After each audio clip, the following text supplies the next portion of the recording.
credits. So now I will introduce our speakers who will be presenting Transcribing, Publishing, and Protecting Archival Medical Records as Data, a case study from the Jewish Consumptives Relief Society archive collection. So our first speaker is Jack Maness. He has been in libraries for over 20 years. In his current role as Associate Dean at the University of Denver Libraries, he leads library efforts related to technology, collections, and policy. Prior to joining the University of Denver in 2017, he was at the University of Colorado Boulder and the Denver Public Library. In addition to work related to collections as data, previous projects include funding from the Council on Library and Information Resources to digitize historical glacier images with the National Snow and Ice Data Center in Boulder, Colorado. And he's the author of over 24 research articles and book chapters and lives in his hometown of Denver, Colorado with his wife and son. Our second speaker is Pham. She is the Research Technology Officer at the Max Planck Institute for the History of Science in Berlin since April 2021.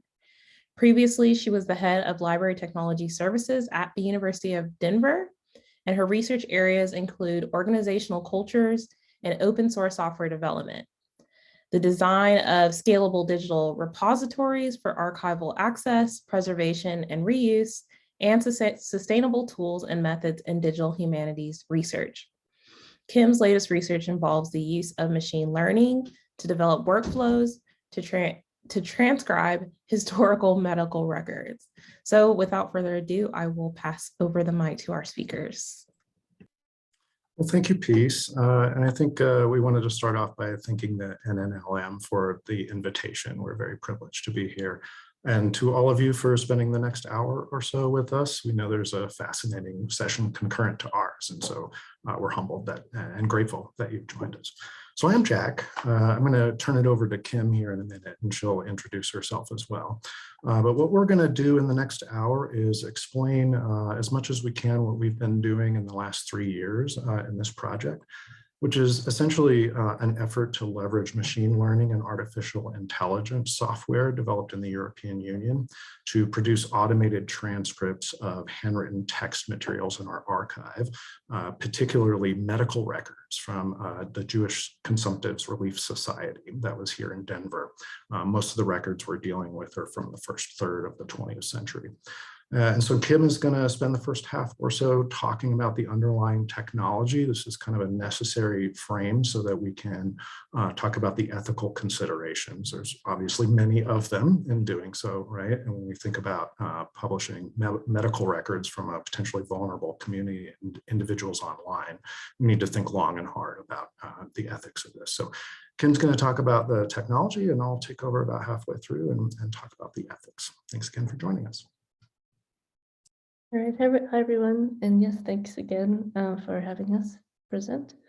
So I'm just going to introduce the project and kind of, as Jack mentioned, focus on the technology aspects of providing transcriptions of historical medical records from the Jewish Consumptives Relief Society, which is part of the University of Denver's Library Special Collections. So in 1904, the Jewish Consumptives Relief Society, and I'll refer to it hereafter as JCRS, was formed by the Jewish working class immigrants that wanted to create a tuberculosis sanatorium in Denver.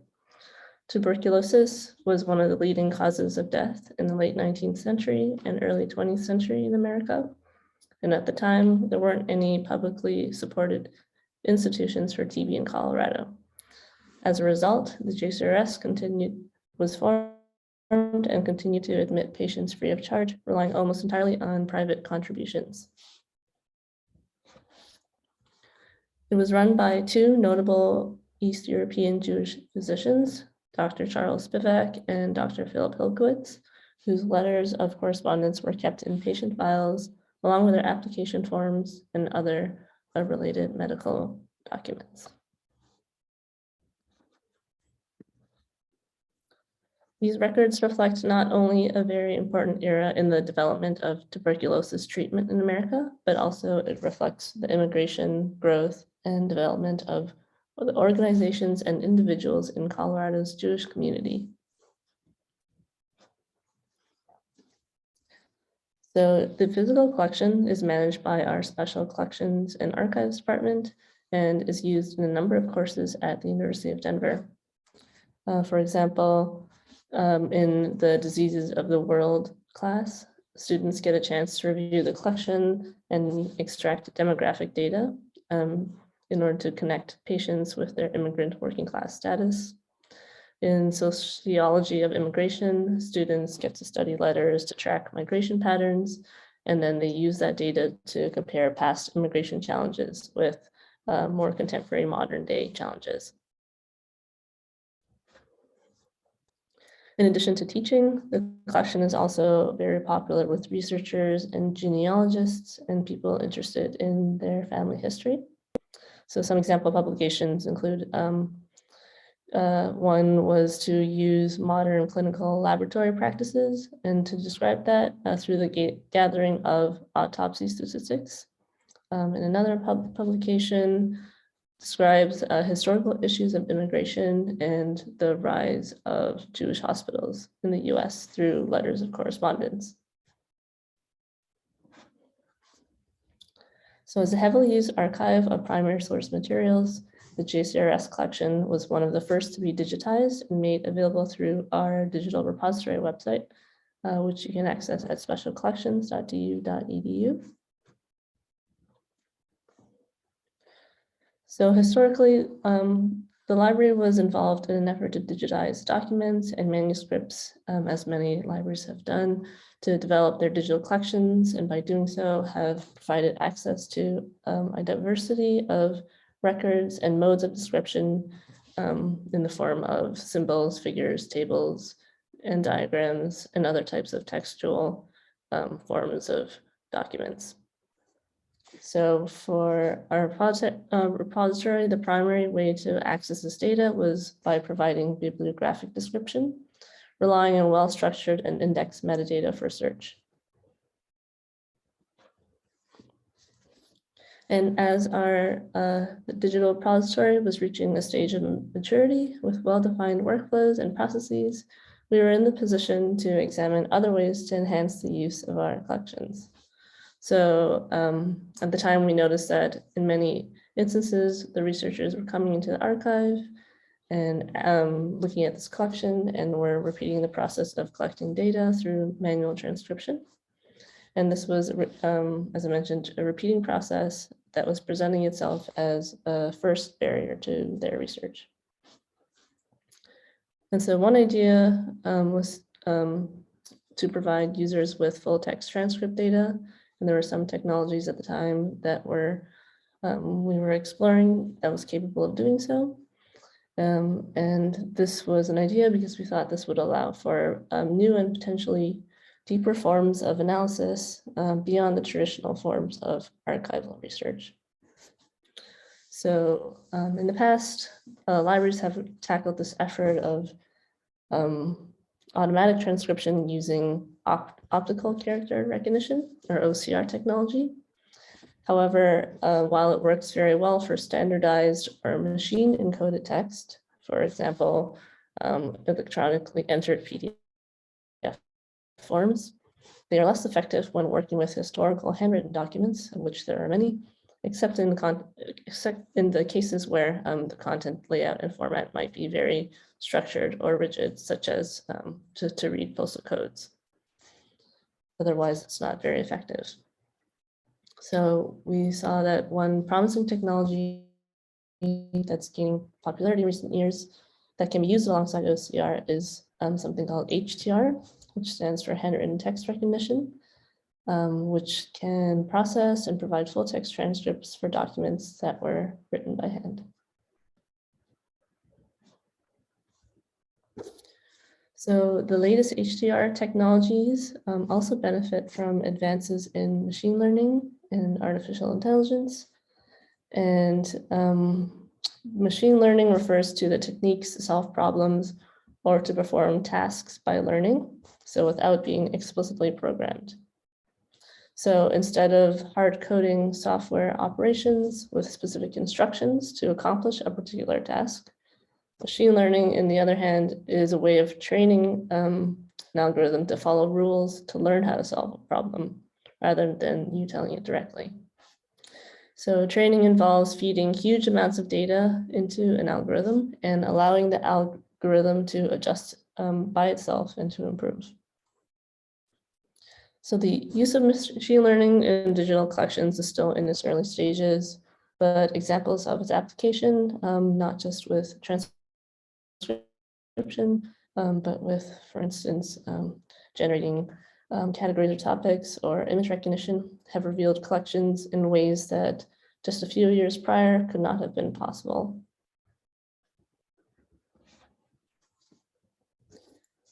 So our library wanted to explore the potential of machine learning and how it can be practically applied in libraries to provide our collections as data. In early experiments, we found that the handwritten text technology, Transcribing, and its adoption of modern machine learning techniques could do complex recognition with handwritten texts in our collection. So then in 2019, we received a grant from the Mellon Foundation through the Collections as Data initiative. And that was the opportunity for us to formally begin a project to build capacity in our services and infrastructure to produce transcript data for the JCRS.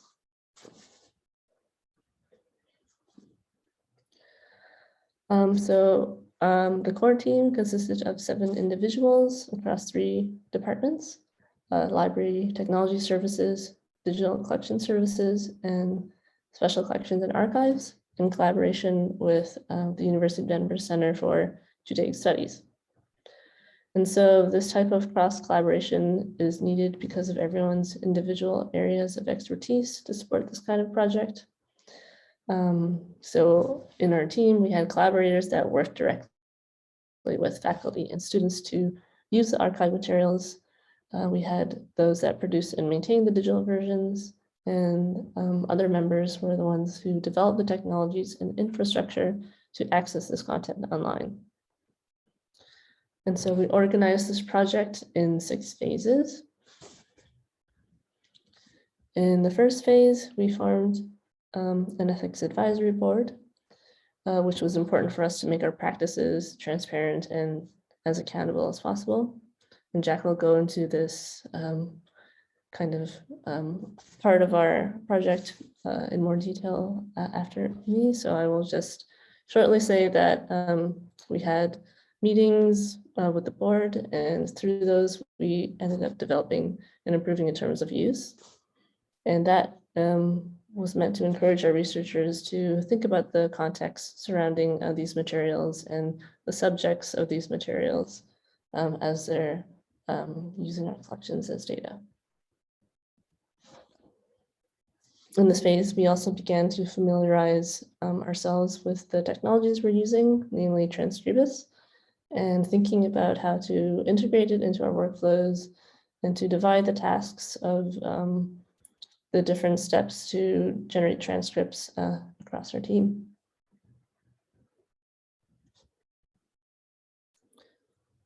So just to give a brief overview of Transcribing and some of the terminologies that are involved in using it and developing a machine learning model. Transcribing originates from READ, a research body funded by the European Commission, which stands for Recognize and Enrichment of Archival Documents. READ now operates as a cooperative society that sustains and develops the software. So we use the Transcribing desktop. They also have other ways to use this tool.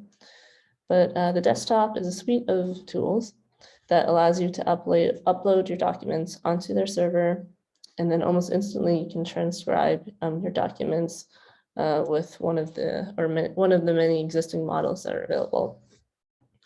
A model is a machine learning based algorithm that you can apply to your set of documents, in this case, in order to get your transcriptions. You also in the software have the choice to create a model, And to do this, you can input a set of documents. In our case, we use images with manually transcribed transcripts for the documents. And then you explain or train the program by mapping these documents to the transcripts.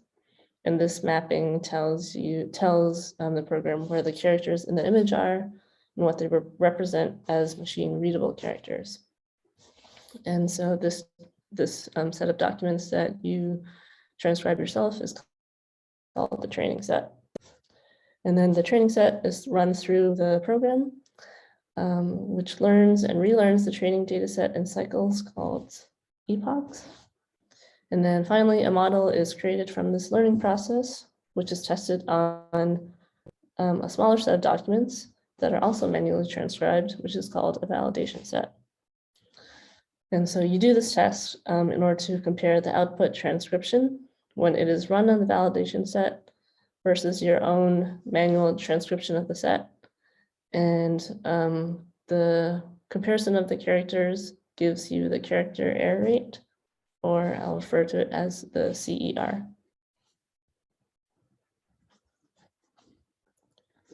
And so the Transcribus interface has different tabs to carry out all of the workflows that you need for handwritten text recognition.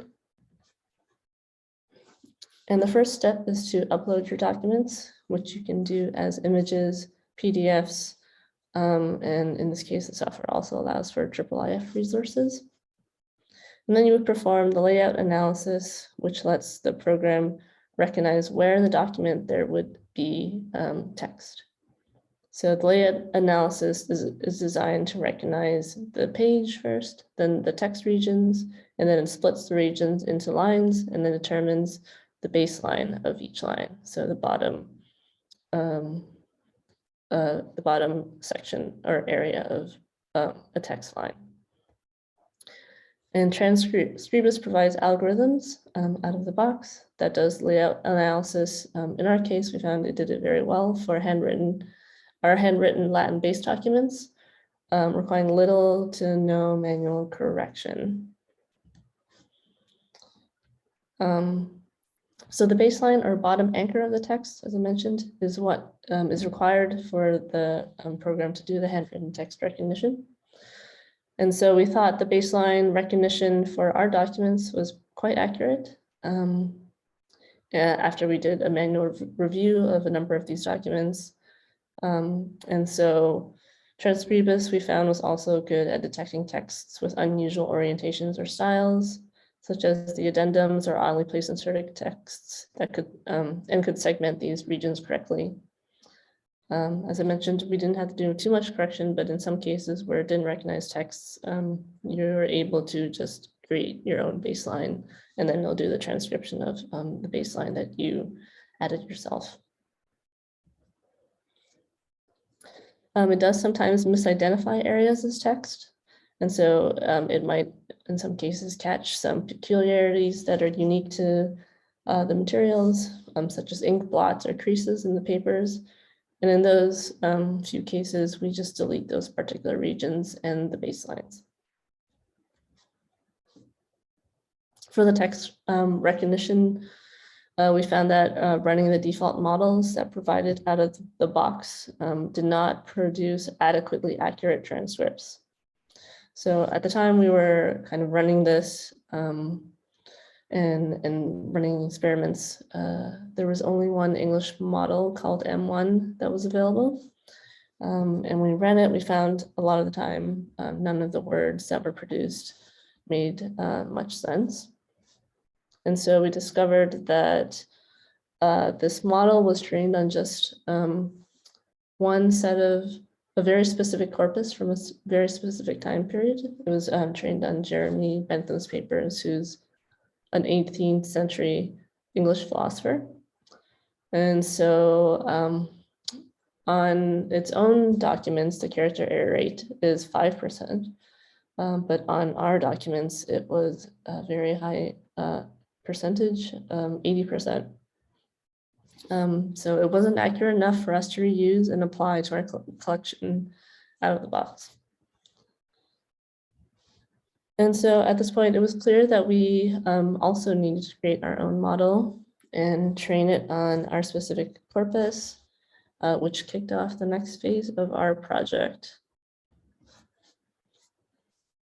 And so in the second phase, what we call the data preparation phase, this is where we generated the training data and the validation data, and this in machine learning terms is often referred to as the ground truth data.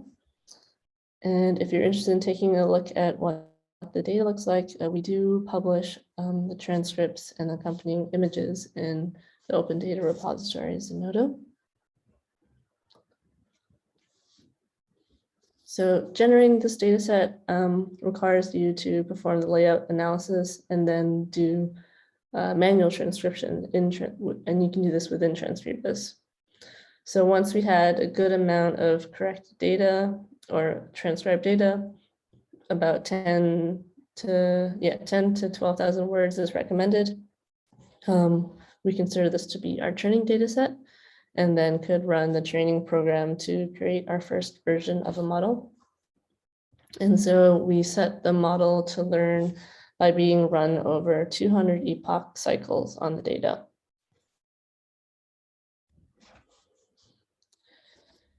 Then the next phase, which we call the handwritten text recognition pipeline phase, this was where we tried to improve the performance of our model to get it to our target character error rate, which, as advised by the READ group, they said to get the model to be usable in production, we needed to have a character error rate of at least 10%. So this phase was an iterative phase where, so first we ran our model on one or more of our documents. Once we had a model, we ran it on one or more of our documents, then reviewed the generated output transcripts, then then we corrected the transcripts. And once we had new data, corrected data, we fed that into the model as additional training data. And then we ran the training process again to improve our new model. And then we would repeat that process of running, correcting, training over and over in order to generate a model with increasingly improving results. And so you can see here on the top of the table, 2 months in, we started with a model of only about 50% with 50% accuracy or 50% character error rate. And then it improved slowly and finally peaked in performance around the 18-month mark, which is when we reached our goal to get it to a character error rate of only 9.4%. And once we reached our character error rate milestone, we found that adding more training data to the model no longer had significant impact. And what was left to do was to run the model on the rest of the JCRS collection. So the model, which was trained from a diverse set of documents, was finally run on the JCRS collection on about over 3,700 records, and that produced our inaugural collections as data. And once we had these transcribed documents, in Transcribing, you end up with a set of documents marked as done, and then you're able to export it from the software. This data set is now available again through Zenodo, but access is only available at this point by request. At the end of this phase, we also ended up with a set of version models and also models for particular subsets of the collection, such as particular models for when the documents are written by one person, such as Dr. Spivak or his secretaries, because training it for a specific person will make it give it higher accuracy for the individual hand or the few hands that you're providing the training data for.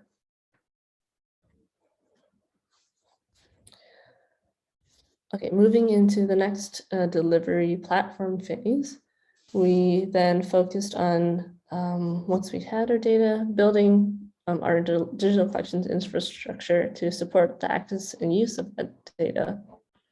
So at this point, we worked in our prototype to ingest transcripts and then provide a viewer that supports a plain text version of our transcripts.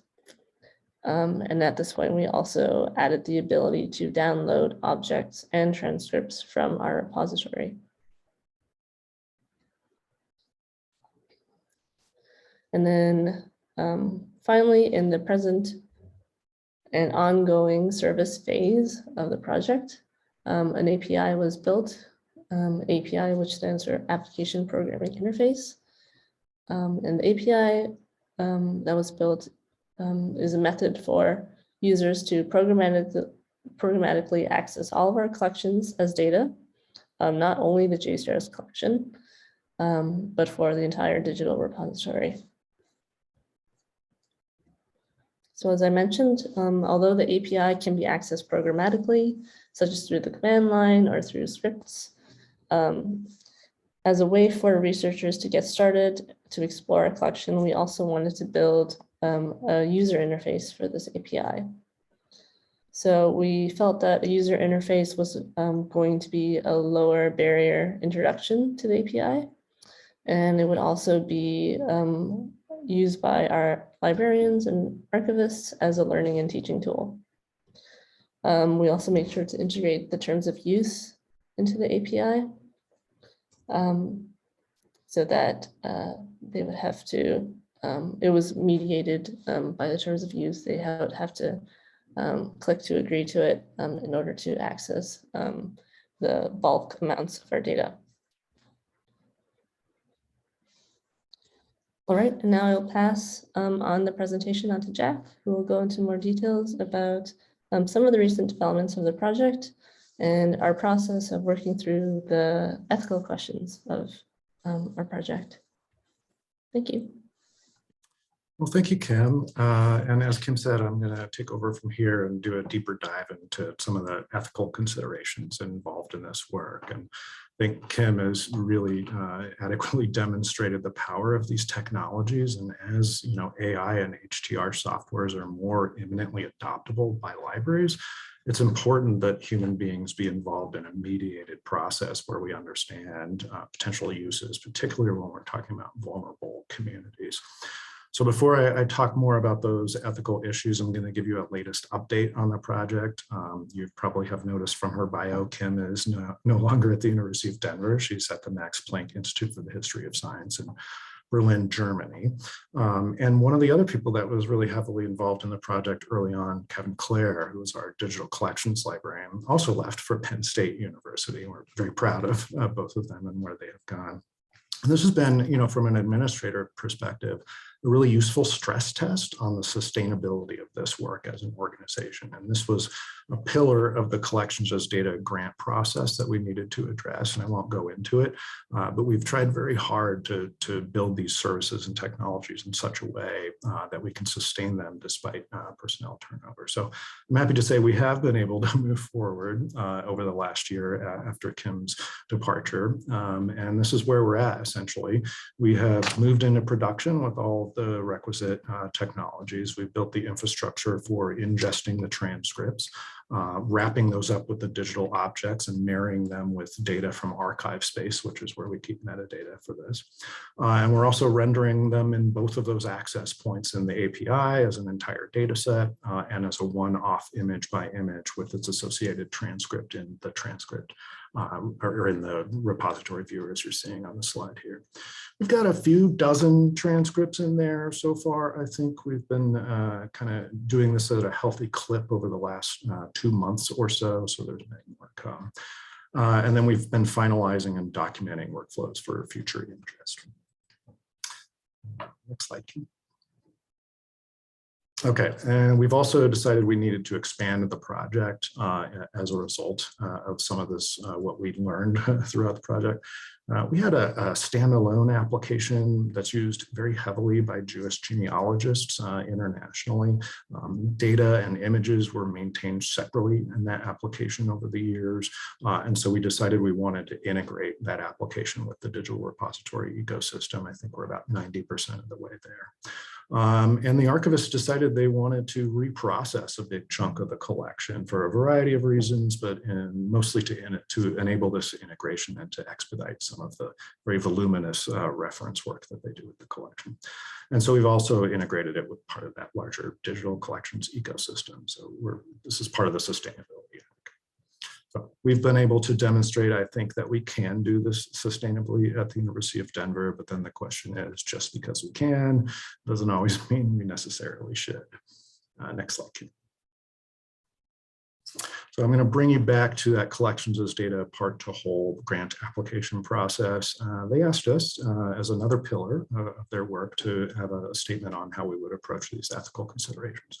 In our first proposal, we relatively merely stated that there were no legal barriers to us doing this, right? We are working with materials where the individual whose record is being digitized has been deceased for more than 50 years. And I think we take it back a little farther than that. So this is not protected health information, as our university council advises us. And it's certainly not IRB, right? Because these are not living subjects. And I'm very grateful to the collections as data grant people for saying, essentially we're, positively inclined to fund this project, but we want you to say more about the ethics. And so Kim and I wrung our hands a little bit with some of the other project team members and decided we would convene an ethics advisory board. Next slide, Kim. So as we're saying here, the main concern for us in this project is essentially the difference between a computationally analyzable data set versus primarily human readable images, right? So it's much easier to explore patterns in data sets and analyze them computationally through the API or through that entire data set than it is one-off by one-off. And we started to think maybe we need to approach these two different delivery mechanisms or these access points a little differently from an access point. I'll say briefly too that it's important to know, and we're not really talking about this here today, but there are also bias built into a lot of these softwares, right? Of course, so software is just about as biased as the humans that develop them. So we're not talking about that here. We're talking about the ethics and access to these materials. Next slide. So we formed this ethics advisory board, and here's where it's really important we mention a very important person in this project, Dr. Jeannie Abrams. Jeannie is one of our colleagues here at the University of Denver. She's a professor in the university libraries, and she has a joint appointment with the Center for Judaic Studies and the College of Arts, Humanities, and Social Sciences. In the libraries, she is curator of the Beck Archives of Rocky Mountain Jewish History, and over at CJS, she is director of the Rocky Mountain Jewish Historical Society. Jeannie did her dissertation work at the University of Colorado with this collection. This is one of her babies. It's one of her life's work. She's done an amazing job over 40 years stewarding this collection and bringing it through the various iterations of how people use it. She's also obviously well connected in the Rocky Mountain Jewish community, and she helped us seat this advisory board, including herself. A retired physician who I believe was the first woman to graduate with her MD from the University of Colorado, Helen Morse. A practicing attorney with IP, copyright expertise, a law librarian with some similar expertise, and then we were fortunate to be joined by a biomedical ethicist at the University of Colorado School of Medicine. So we sat down over my favorite meeting of that year. In fact, maybe over the last several years, a fascinating conversation over a kosher lunch. And we eventually, agreed on a hybrid terms of use where we would treat the two access points a little differently. It's kind of a rough agreement at the time, but then the project team went forth and figured out exactly how to implement that. Next slide, Kim. So shortly thereafter, the collections as data part to whole people convened a community forum. And so we went to the University of Pennsylvania with 6 or 7 other project teams. We discussed the ethical challenges, technical challenges, underlying research reasons for all of our projects, and we were joined by various experts in a lot of these fields. And we learned of other projects that may inform our work, and it really kind of started to crystallize after that. So what I'm going to do here is talk about 3 particular projects that we really are humbled by and inspired and informed by, and you'll see how these come together for us over the course of the next few slides. So the first that we started looking into really early on was from the University of California, San Francisco. It's the No More Silence, opening the data of the HIV/AIDS epidemic. The people at UCSF have been documenting the AIDS/HIV epidemic primarily in the Bay Area since 1987. And one of the latest iterations of that work is about a $100,000 grant from the LSTA to do a lot of what we are doing, extract textual data from digitized materials that they've been gathering and digitizing over the last several decades. One of the intents is to track therapies and treatments and explore computational recognition of those treatments in the free text. And what they have done is essentially pre-curate this information so that there is no health information or personally identifiable protected health information involved in the textual data extraction.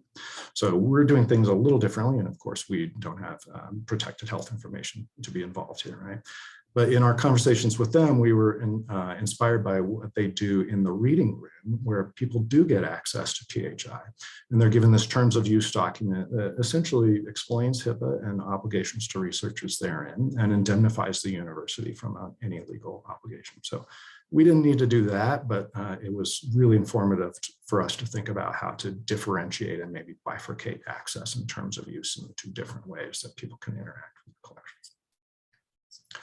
So another project that was very informative and inspiring to us comes from Arizona State and the University of Michigan, Digital Histories of Eugenic Sterilization. This was a grant from the NEH, and it's both the white paper that was written by Stern and Wernemont that informed us, and the digital object that resulted from this work, the Eugenic Rubicon, that was very helpful to us. On the slide here, there's an image of a letter in the Eugenic Rubicon where a patient who is being forced to be sterilized by the state of California is protesting that sterilization from 1947, I believe. And what the project team has done here is redact and anonymize those data. They're dealing with another state of California rule that is the 75-year rule, that after 75 years, information is freely available. And so the Eugenic Rubicon itself is really a wonderful walk through the ethical considerations involved in this. And I would really encourage you to look at it. And they are openly asking questions about it. Just because we can doesn't mean we should. So their approach is to redact some of these data. Okay. And then a third that I don't believe involves any medical information, but we found very important from a variety perspective, is a colored convention project that was started at Penn State University. But I think it's expanded and it's really matured. It's a wonderful project from any digital project perspective. And this is an effort to digitize and gather material related to what were called colored conventions in the 19th century. These were essentially African-American activists in the decades prior to, during, and following the Civil War, organizing for civil and social justice rights. So I don't think there's medical information in that, but we were turned on to this project and we were inspired by their 10 principles that guide their work in this project. And you'll see why as we get to our terms of use. I'm going to read to you their 5th principle. We affirm the role of Black people as data creators and elevate the ways in which Black conventions generated data and statistics to advance, affirm, and advocate for Black economic and organizational success and access. We also recognize that data has long served in the processes and recording of the destruction and devaluation of Black lives and communities. We seek to avoid exploiting Black subjects as data and to account for the context out of which Black subjects as data arise. We seek to name Black people and communities as an affirmation of Black humanity inherent in Black data creation. We remind ourselves that all data and data sets are shaped by decisions about whose histories are recorded, remembered, and valued. So from these three projects and other readings, we essentially arrived on how we wanted to approach our terms of use. We have the kind of bifurcation of access and thinking about the API data set a little differently than the one-by-one transcripts in the repository. And then we have this incredibly inspiring project and fifth principle from the CCP. So if I were to put that together, thank you, Kim, I don't think we could put it any better than these other project teams have. And this on the slide is Kim and I quoting from Stern and Werema in their NEHY paper, where they went down the road of trying to establish guidelines and best practices around digital uses of PHI. They found that there was disagreement across disciplinary fields about what constitutes appropriate use of sensitive materials.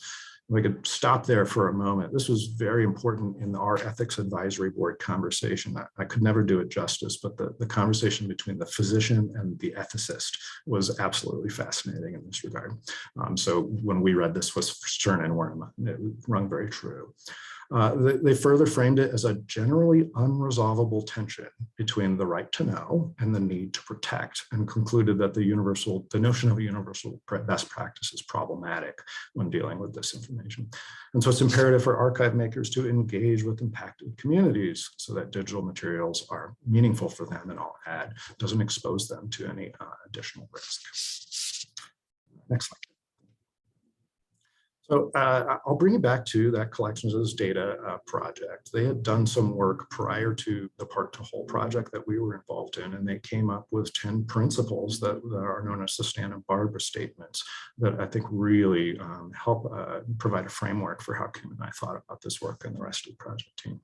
So one of them is that collections as data should be made openly accessible by default, right? Except in cases where there are ethical or legal obligations for doing so. So because of this, essentially, we decided to be open by default in our repository. We want these transcripts to be available, but there are, of course, ethical considerations. Next slide, Kim. So another Santa Barbara statement is that we are stewarded by these ongoing ethical commitments that need to work against historical and contemporary inequities, and they should be formally documented and made publicly available, and that these will, as Stern and Werema said, vary across communities served by the collection, but will share a common cause in seeking to address the needs of the vulnerable. Next slide. So this is where we end, right? We decided to be open by default in the repository, but ask researchers to agree to a terms of use of document when downloading the entirety of the JCRS patient records. We were heavily informed and inspired by those three projects, and you'll recognize some of this language from that fifth principle at the CCP, and I'm going to go ahead and read this to you. So we ask that researchers conduct their work under the following sets of principles: to affirm the role of JCRS patients and staff as data creators and avoid exploiting and or dehumanizing them by treating them simply as data. My research will, when possible and appropriate, account for the context and surrounding of the JCRS subjects as data arise. My work will recognize that all data and data sets are shaped by decisions about how histories are recorded, remembered, and valued. If the nature of my work is such that I am sharing the life stories or narratives of individuals in these data, and I can do so with no potential harm to their reputation or that of their ancestors, I will honor them by naming them. If the nature of my work is such that I'm exploring large-scale patterns in the data set and naming individuals serves no particular research purpose, I will anonymize and or redact names within the data. If I am publishing the results of research conducted with these data, I will, if possible and appropriate, include a note of recognition and or gratitude in my publication. And then we give them a suggested version of this. And so Kim and I would like to do the same. Next slide, Kim. Here's an image of people that worked at the JCRS. Kim and I would like to say this work was made possible by the patient, staff, nurses, physicians, and community of the Jewish Consumptives Relief Society, people who lived, worked, and died at the JCRS, sought to relieve human suffering. Kim and I are grateful to them. So that's where we end. We feel like we've come up with an acceptable ethical bifurcation of terms of use from the data set versus the repository itself. And I don't know how well you can see this slide, but anytime I scroll through JCRS materials, I come across some of the most wonderful letters and also images. And the looks on these nurses' faces is absolutely fantastic. So we're going to zoom in on one young lady as we take your questions. a little inquisitory herself, doesn't she? Well, thank you. Thank you so much. That was wonderful. For the attendees, if you have any questions, we have some time and I can read questions to our speakers.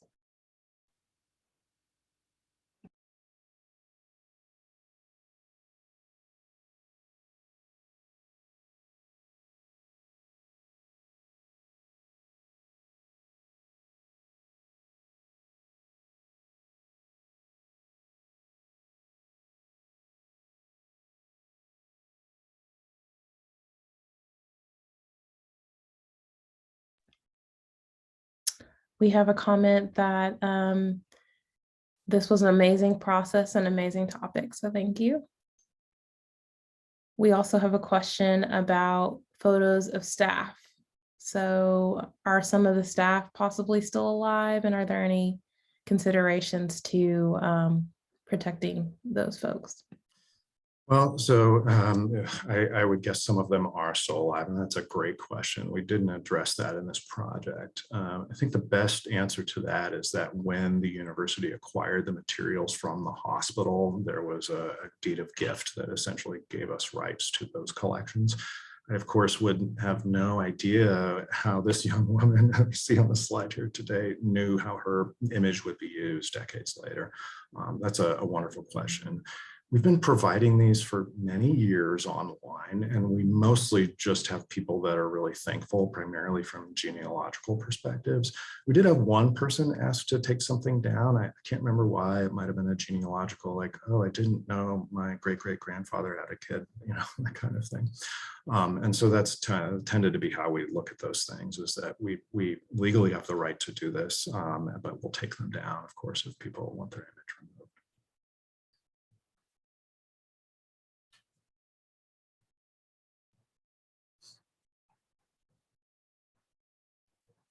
Thank you. I'll pause for a moment and see if there are other questions. And we have one just pop up. Is there a way to see the collection, or must we be authorized users of University of Colorado? Nope, the repository is open to the public. I'll put the link in the slide or in the chat.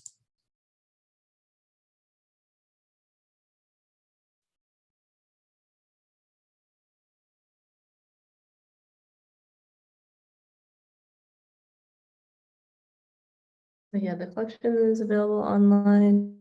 You can also access the API online. There's a link to the interface for that.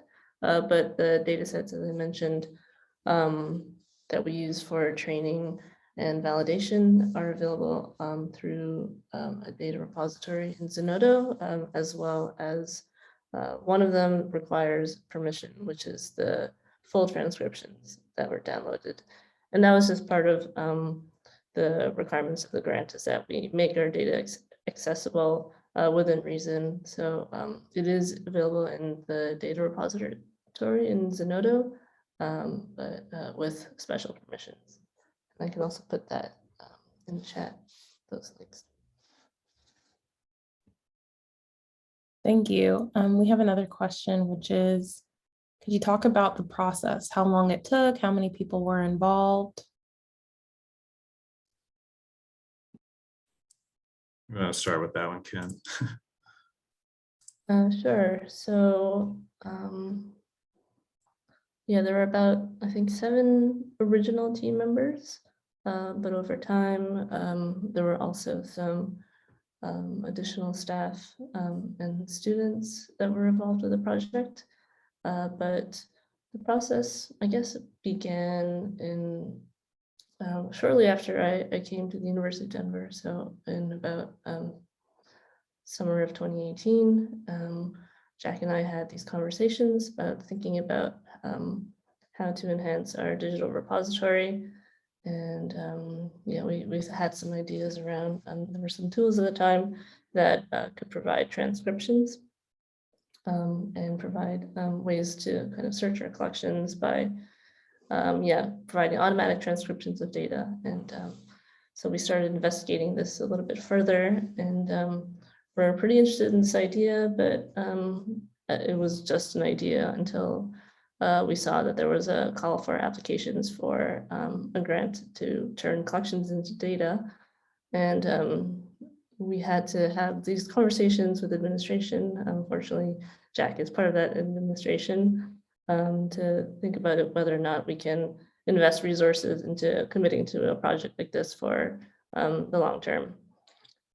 So we, eventually, when we applied for the grant, we received it in 2019, and we spent about 2 years formally working on this project, alongside our additional, regular everyday duties. So it was definitely not a full-time effort, I think, for any of us on the project. But I would say there were 3 departments that were involved, and it was really important to kind of have regular communication between these departments. And it also provided kind of new ways to collaborate and communicate and work together, which was really exciting, and was a good way to kind of explore ways to kind of collaborate in projects, not only in this project. So I was part of library technology services. There was a digital collections services department, and there was special collections and archives. And so special collections and archives were the ones that were kind of providing some of the use cases and requirements for generating transcripts. We had a lot of conversations with Dr. Jeannie Abrams about the collection itself, how it's used, how it can potentially be used. Digital collection services were the ones that did a lot of the legwork of generating these transcripts, training the data, and they were the ones that had a lot of day-to-day use, and the ones that had probably the most experience with running this machine learning program, Transcribing. And Library Technology Services Department, which I was part of, kind of did some overall general coordination of the project, but we also were the ones that were maintaining and developing the digital repository and developing the API and the transcript viewer. And so, it was kind of nice to have all these departments kind of have dedicated roles in the project, and dedicated roles in the phases that I mentioned earlier in the project, where some phases, our department weren't as heavily involved, but were kind of just kept in the loop. And then in later phases, we would be more involved. And it was kind of nice the way that that work was delegated. I might add to that briefly if I can, because I think essentially we're not a small library. We're kind of more of a mid-sized library, but this is not the biggest team in the world that's working on this, right? And it's quite a lift. It's very laborious, and there's a lot of workflow and technical issues involved in this. And I bring that up and frame it in an ethical way too, right? Because I think the commercial sector is all over this space, right? And as these technologies really develop, we're going to be sold collections, and I think we already are. And I don't mean to say that by saying that's bad and what we do is good, but there's a lot to think through in that, right? That it could be that often institutions can work more directly with impacted communities and researchers and think through a lot of these ethical issues in ways that the commercial sector might not, right? And I don't mean to say they can't, but they might not. And I think that's important, right? So it's important, I think, for even small to mid-sized libraries to try to do things like this, even though it's quite a lift. If we don't do it, other people will. That's what I'm saying, and are.